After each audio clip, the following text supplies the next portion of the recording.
Vamos lá, meus irmãos, continuando aqui, nossa quinta aula de introdução ao Antigo Testamento 1, é o último bloco, nossas aulas estão sendo gravadas. Acabamos de falar sobre o Êxodo. Agora a gente vai para Levíticos e Números. O livro-texto, olha só que interessante, irmãos, eu achei bem curioso essa dinâmica do livro-texto. O livro-texto do nosso irmão Archer Júnior, vou compartilhar aqui com vocês, olha só, a minha edição antiga, só para facilitar na nossa aula aqui. O livro-texto do Archer Júnior, ele trabalha, ou melhor, isso, do Archer Júnior, ele trabalha Levítico e Números juntos. Vocês notaram? Vocês viram isso? É o capítulo 17, né? Da edição atual. Eu estou agora compartilhando com vocês a edição antiga, era no capítulo 9. Mas olha que interessante, ele trabalha os dois em um. Eu não gosto tanto, tá, meus irmãos? Tá bom? Eu prefiro isso daqui, ó. Eu prefiro a dinâmica do, por exemplo, do Ellison. Olha só, o Ellison trabalha separado. E também o Rio e o Alton, ele vai trabalhar separado também, olha só. Ele trabalha separado, tá? Eu prefiro dessa forma, tá bom? É um gosto meu, tá? Mas, como a gente utiliza sempre, temos que escolher um livro-texto, nunca será 100% do nosso gosto, tá bom? Tudo bem? Eu não sei se vocês notaram essa separação, né? Então, agora, vamos utilizar também aqui o material do Ellison. Então, eu vou abrir aqui com vocês e vou compartilhar com vocês o livro de Levítico e depois o livro de Deuteronômio, tá bom? Então, vamos aqui primeiro para o livro de Levítico, irmãos. Olha só. Deixa eu só abrir aqui para vocês e compartilhar. Olha que lindo essa foto. Essa foto foi muito legal. Não deu para compartilhar por aqui, só um segundo, meus irmãos. O livro de Levítico, irmãos, o que ele trata, o livro de Levítico? O livro de Levítico não é outra coisa senão... Olha só, imagem linda, não? O livro de Levítico é um livro que trata sobre as leis cerimoniais, o sacerdócio, e como esse sacerdote deveria agir e se comportar. Então, é um manual, eu diria, de comportamento tanto dos sacerdotes, quanto também um comportamento não só dos sacerdotes, mas um comportamento também da nação. Essa nação agora é eleita por Deus, tá bom? Eu gostei bastante desse peitoral, porque ele representa bastante para nós, assim, uma imagem bem bonita, né, daquilo que deve ser. Deixa eu colocar aqui outra figura, que essa figura, para a gente manusear, é melhor. Então, vamos lá, meus irmãos. É um manual de santidade. Pastor Rai, a gente vai aplicar Levítico hoje? Claro que não. Na sua essência, não. Mas na sua espiritualidade, sim. Então, a gente tem muitas lições aqui que servem para nós, tá bom? Leia para nós, irmã Beatriz, por gentileza. Olha só. O cenário, né? Um mês de legislação no Sinai. É 1445 a 1405 a.C. Então, na realidade, aqui está mostrando mais ou menos, né, desde o Êxodo até a chegada, a gente tem, assim, um período, como a gente sabe, de 40 anos. Por outro lado, olha só que interessante, a gente nota que foi um mês onde, lá no Sinai, Deus deu para Moisés toda a revelação do tabernáculo e deu essas leis. Então, o Monte Sinai foi um período também bem categórico para que o povo de Deus recebesse, por meio de Moisés, essas instruções. Então, é no Monte Sinai, pode ler para nós. Data abril de 1444 a.C., mês de Abib. 30 dias, duração de aproximadamente 30 dias entre Êxodo 40 e Números 1. Local, base do Monte Sinai. Ou seja, literalmente, aqui estava o tabernáculo, aqui estava o Sinai e Moisés estava recebendo. Então, leia para nós, por gentileza. Contexto e autoria. O nome hebraico do livro é... não consigo ler isso, não. Waigra, sei lá. E chamou. Enquanto Êxodo termina com a glória enchendo o tabernáculo, Levítico começa com Deus falando de dentro dele. A autoria de Moisés é confirmada pela frase "Disse o Senhor a Moisés", que aparece 56 vezes no texto. Isso, ou seja, então Moisés é, de fato, o grande autor, e assim como Êxodo, temos aquela distinção do nome, em hebraico seria Ishamou, porque foi quando Deus fala com Moisés e o chama. Então, continua para nós, Cília, por gentileza. O tema central, atenção da santidade. Santo e santidade 93 vezes. Sangue 93 vezes, expiação 52 vezes. Aqui é muito curioso, meus irmãos. Esse povo, que era um povo patriarcal, que agora se torna uma grande nação, uma nação sacerdotal, dirigida por sacerdotes, por levitas, que recebe leis, agora Deus está sendo extravagante com um princípio, que é o princípio da santidade. Percebam, a santidade vai acompanhar esse povo de Deus por toda a sua vida e existência. O povo, quando ele deixa de ser santo, ele perde a sua essência. Agora, a santidade, no conceito hebraico, tem a ver com separação, não com perfeição. Tá bom, meus irmãos? Jamais se esqueçam disso. Deus não espera do imperfeito perfeição. Deus aguarda do imperfeito separação, aprimoramento, crescimento, uma certa evolução, um deslocamento. Aquilo que me atrapalha aqui, eu me desloco para lá, para mais perto de Deus, e assim rompemos obstáculos.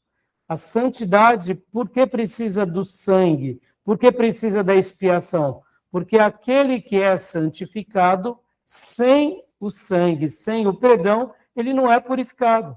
Logo, quem nos santifica é Deus, quem nos perdoa é Deus, quem realmente autentica essa separação é Deus em nós.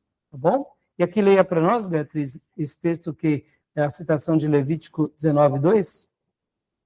Santos sereis, porque eu, Senhor vosso Deus, sou santo. E aqui, pode ler também para nós, Fia, por gentileza.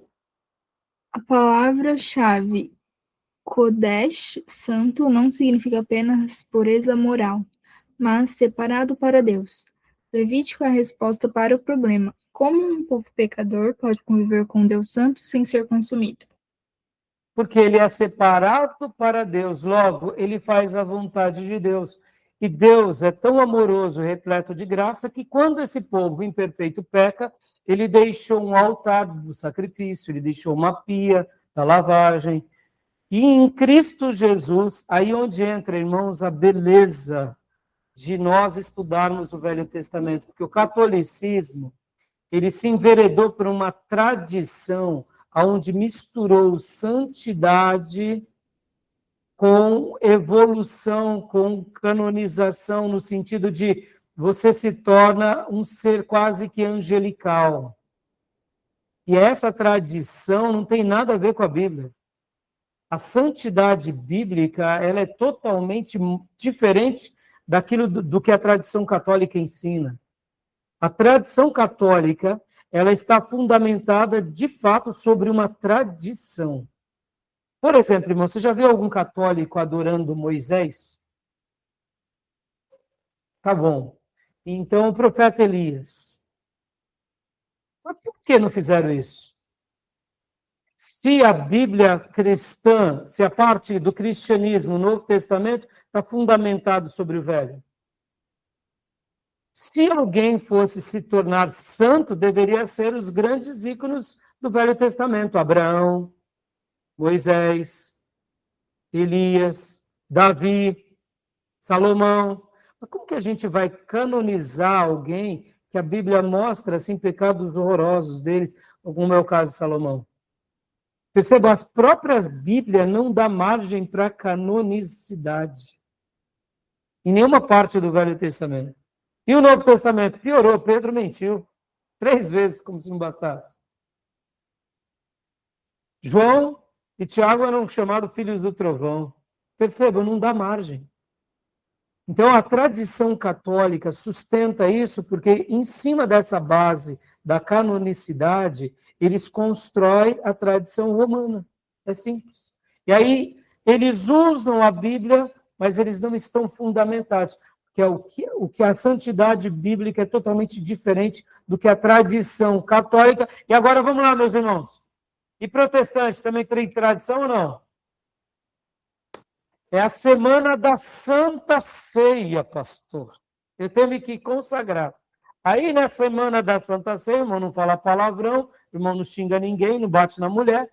Passou a semana da Santa Ceia, roda a baiana. Ué, explica aí, onde entrou no nascimento? Então, a gente está atribuindo que a ceia ela é santa. Vamos lá, escrituristicamente. Está escrito Santa Ceia na Bíblia? O que está escrito na Bíblia, em todo o Novo Testamento, sobre a ceia? Ele é chamado do quê? Ceia do Senhor. Ponto. Porque é tudo que vem de Deus é santo, a igreja é santa, a Bíblia é santa. Mas a ceia, então, ela é santa no que se diz respeito, porque ela veio de Deus, como o batismo é. Mas nós não podemos atribuir a algo ou algum objeto um lado místico, como os católicos fazem com as relíquias. Vem cá, Santa Ceia não é quase que uma relíquia protestante? E o Santo Templo, o santuário? Criança, não sobe no banco, porque o banco é santo. A igreja é o santuário de Deus, o altar. Vem cá, meus irmãos, Jesus tinha quantos púlpitos Jesus teve? E os apóstolos. Então, percebam, o que é santo? É a nossa mensagem, é a nossa vida, é a nossa comunhão. Que podemos estar numa igreja ou não. Temos que ter um zelo à casa de Deus? Temos, mas muito mais a irmandade. Muito mais aos verdadeiros valores. Estão entendendo como tudo isso é precioso? Então, o livro de Levítico vai dar esse resgate, tá bom? E agora, rapidamente, para a gente encerrar o Levítico, não deu para a gente falar sobre números, tá bom? Mas vamos lá, para a gente encerrar. Venha para nós, Beatriz, seção, a estrutura do livro. Seção 1, capítulo 1 ao 17. O caminho para Deus. Foco, acesso, sacrifício e ritual. Ou seja, olha só que interessante, remete até à ideia do tabernáculo, né? Então, a gente tem um acesso, aqui é a porta, a gente acende. Aí, aqui, ó, olha só, o altar. O altar tinha os chifres, que eram chamados de chifres, né? Mas eram as pontas. E aqui é onde se fazia o sacrifício, né? Então, o altar. E aí, depois a segunda parte? Seção 2, capítulo 18 ao 27. A caminhada com Deus. Foco, vida diária, ética e santidade. Que tem a ver esse lado dos santos e do santo dos santos. Aonde você tem o candelabro que te ilumina, a mesa de pães, onde é o pão de Deus, o maná de Deus que nos alimenta. Nós temos o incensário, que é as orações do santo. Ou seja, percebam que Deus deixou tudo organizado perfeitamente. E temos o santo dos santos, que é o lugar onde realmente a glória de Deus é manifesta. Então, lê para nós, filha, por gentileza. O centro do Pentateuco. O Levítico é o coração teológico da Torá. Entre a redenção, Êxodo, e a conquista, Números, existe a purificação, que é Levítico. Guardem isso, meus irmãos. Aqui é uma máxima para a nossa vida ministerial. Sem santificação, ninguém verá o Senhor. E aqui, lembrando, não é santificação como perfeição, meus irmãos, mas é santificação como progresso, como aprimoramento, como melhoria. Sabe, irmãos, uma coisa que me escandaliza é quando eu vejo crentes e pastores com a mente cauterizada. Só porque Deus não está fazendo um juízo dentro da igreja não significa que Deus parou de atuar. Só porque não tem um Ananias e uma Safira morrendo, não significa que Deus não passeia mais entre o seu povo. Eu não preciso me tornar como um mundano ou como um religioso profissional da fé para perder, sabe, só porque todo mundo virou, só porque todo mundo agora é um profissional da fé. A gente tem valores de santidade que deve ser o coração da igreja, irmãos. O coração do ministério e o coração da nossa vida. Guardem isso, meus irmãos. Todo ministro que não caminha em santidade, ele tem data de validade, tá bom? Ou seja, ele pode até ter um começo brilhante, mas tem data de validade. Vai acabar. Porque ele não está vivendo em santidade. E a obra de Deus, ela é santa. Uma empresa não precisa dos critérios de santidade. Um país não necessariamente, para ser regido, não precisa de santidade. Mas uma igreja e o reino de Deus não vive sem santidade. Tá bom? Guardem isso. O ministério não vive sem santidade. E podem ver, meus irmãos, quando a gente vê um ministério longevo, que mesmo que muitos critiquem, mas que passa a barreira dos anos e das décadas e continua, uma coisa você pode dizer, ele continua em santidade. Ah, mas ninguém valoriza. Hoje, não. Daqui a 30, 50 anos vai valorizar. Não se preocupe. Não se preocupe. Porque quem vai honrar a nossa história não somos nós mesmos. Será aquele que nos separou. Tá bom? Olha a mensagem de Levítico, hein? Estou fazendo algumas aplicações, porque, meus irmãos, é maravilhoso, tá bom? Então, continua aqui, minha irmã, rapidamente, as ofertas de adoração. Aroma suave, sacrifícios voluntários de entrega e gratidão. Holocausto, propósito, dedicação total. Animal era totalmente queimado. Significado, tudo que eu sou pertence a Deus. Cereais, Joia. propósito, consagração do trabalho e produção. Significado, tudo que eu tenho vem de Deus. E paz, propósito, comunhão. O ofertante participava da refeição. Significado, estou em paz e amizade com Deus. Percebam, meus irmãos, nunca Deus quis comprar nada. Tudo isso tinha a ver com um momento de comunhão com Deus e com o próximo. O sacrifício não era uma compra. Como hoje, o dízimo não é uma compra, não é uma barganha. Pode ver que o benefício de uma igreja saudável, seja ela pequena ou grande, meus irmãos, nunca confundam isso, tá? Ser saudável não tem a ver com o tamanho, tá bom? Tem a ver com a saúde. Pode ver que num sacrifício saudável, a gente tem comunhão com Deus e com o próximo, tá bom? As ofertas, agora entrando um pouquinho mais para a parte das ofertas, leia para nós, Diego, por gentileza. Ofertas de restauração obrigatórias, lidando com a ruptura causada pelo pecado. Pelo pecado, foco a natureza do pecado e a purificação do santuário. Conceito: o sangue como detergente espiritual que limpa a mancha. Pela culpa, foco a reparação de danos contra Deus ou o próximo. Exigência: restituição do valor original mais 20%. Definição: expiação caplá. Literalmente significa cobrir. No Antigo Testamento, o sangue cobria o pecado temporariamente, adiando o juízo final até a cruz. Eu vou estar parando por aqui porque eu queria gastar um minuto explicando um pouco para vocês. O sacrifício que se fazia no Velho Testamento, ele tinha um propósito futuro. E por que era o cobrimento temporário? Porque aquele animal que era puro, porque um animal não peca, não xinga, não bate ninguém, não né? Claro, tem uns animais meio atribulados, mas não é via de regra, né? Então, o que acontece? Aquele animal, ele representava temporariamente aquilo que um dia viria. Então, o sacrifício tinha a ver com aquele sacrifício perfeito que um dia viria. Então, o povo do Velho Testamento fazia o sacrifício e ele era aceito por Deus, mas ele era temporário. Por que temporário? Porque o perfeito ainda não tinha vindo. O perfeito veio, irmãos? Veio. Ele nasceu, cresceu, conquistou todas as coisas, consumou todas as coisas e deu um brado de vitória na cruz. Está consumado. No momento em que o sangue de Jesus verteu e ele morreu, e aí ele ressuscita e é levado aos céus, agora o sacrifício está perfeito. Então o perfeito foi jogado, tudo que era temporário aqui foi lançado sobre ele.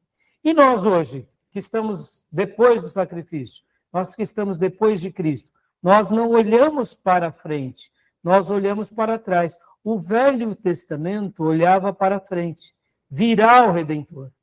Ele veio. E o nome dele é Jesus. Depois que Jesus veio, o Novo Testamento diz, o Redentor já veio, e o nome dele é Jesus. Então, nós olhamos para trás. Ou seja, nós temos essa premissa de olhar para trás. Como assim?